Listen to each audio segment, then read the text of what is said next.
అరే మార్కస్ ఏంద్రా ఇప్పుడు ఫోన్ చేసిన తమ్మి? అదే నేను జేఎన్వి పోరాగాళ్ళు అంతా ఫోన్ చేస్తారు యాంకరింగ్ కోసం, ఏమంటావు మరి? అరే ఆ జేఎన్వి పోరగాళ్ళు నాకు కూడా ఫోన్ చేసిర్రా, సావగొడుతురు. నేను మినిమం 15,000 అన్నారా. నీకు నమ్మకం ఉంది నీకు ఫోన్ చేస్తారా? నీకు ఎంత చెప్పినావు నువ్వు ప్రైజ్? అన్న అట్లేం లేదు కానీ వాళ్ళు సమోసాలు పుండ్రీకి లాగానే కానీ నేను మెల్ట్ అయిపోయినాని ఓకే అని చెప్పిన, అస్తా అని చెప్పిన.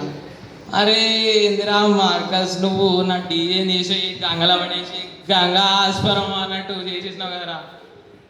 అరే ఏందిరా మార్కస్, కళ్ళదైన కూలేక గిట్ల డిసిజన్ తీసుకున్నావు నువ్వు? నీకు తెలుసు కానీ చిన్నప్పటి నుంచి ఫుడ్ అంటే ఇది పెద్ద డిస్ట్రాక్షన్ మనకు. అరే ఆగడ కొంచెం మా ముగ్గురిని మింగినట్టు మొత్తం నా డీజే ఆగం చేసినావురా బాయ్ నువ్వు. పిల్లోని మార్కస్ నీతో డీలింగ్ అంటే ఎట్లుంటుంది తెలుసా రా బాయ్? ఆపరేషన్ సక్సెస్ పేషెంట్ అని ఉంటుంది రా బాయ్. అలా చచ్చి ఆ పేషెంట్ ఎప్పుడు నేనే అవుతారా మార్కస్. నీతో డీలింగ్ అంటే తనకి ఇట్లా పైన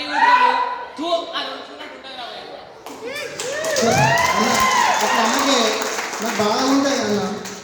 సరే ఇక నువ్వు చెప్పినావు కదా, మరి పోదాం కానీ. అవు అని పోదామన్నావు, మరి ఏం బట్టలు ఇస్తున్నావు? అరే అంత డీలింగ్ అంతా క్యాన్సిల్ చేసి అసలే లేదురా మొగడా అంటే పెసరపప్పు పిల్లమా అన్నమాట మీలాంటిదే. సరే ఏదో ఒకటి వేసుకుంటా, మా తాత కోసి ఉన్నాయి కదా అది కట్టుకున్నా తప్ప. నువ్వు కాల్ కట్ చేయి, ఇంకోసారి ఫోన్ చేయకు. డీల్ మొత్తం క్యాన్సిల్ చేసినావు, 3 ఆఫ్ చేసినావు ఈరోజు.